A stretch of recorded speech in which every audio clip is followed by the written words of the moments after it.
नाशिकमध्ये कांद्यात असं शेतकऱ्याची शक्कल पाहून पोलिसही हादरले। क्षणात कोट्यावधी शेतातील एका कांद्यासोबत व्हायचं असं काही ज्याचा कुणाला अंदाजही नव्हता। हे नेमकं काय होतं?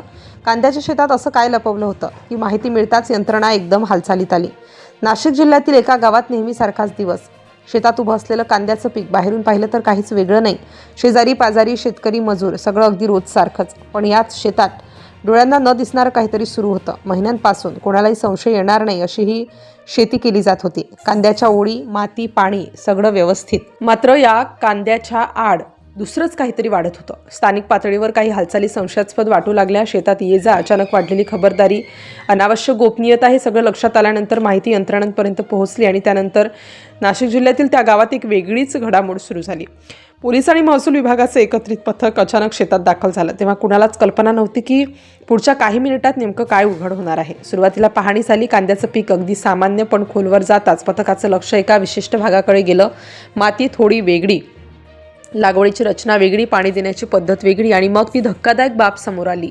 कांद्यांच्या ओळींच्या मध्ये छुप्या पद्धतीने अत्यंत नियोजनबद्ध लागवड। ही साधी शेती नव्हती। शेतात उगवलेली झाडं कांद्याची नव्हती। त्या क्षणी पथकही थबकलं। क्षणभर शांतता पसरली, कारण जे समोर होतं ते गंभीर गुन्ह्याचं संकेत देत होतं। तात्काळ कारवाई सुरू झाली। झाडं उपटली गेली, तपास वाढवला गेला आणि हळूहळू संपूर्ण चित्र स्पष्ट होऊ लागलं।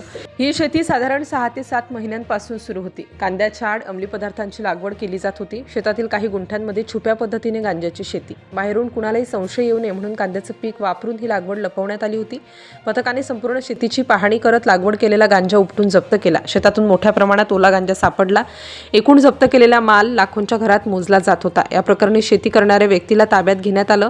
नाशिक जिल्ह्यातील या घटनेने संपूर्ण परिसरात खळबळ उडाली। शेतात उगवलेलं पीक कायदेशीर आहे की बेकायदेशीर हे ओळखणं आता कठीण झालं आहे, असं मत स्थानिकांनी व्यक्त केलं। कांदा पिकवत असल्याचं भासवून अंमली पदार्थांची शेती, ही बाब धक्कादायक आहे। या प्रकरणी पुढील तपास सुरू असून अजून कुणाचा सहभाग आहे का याचाही शोध घेतला जात आहे।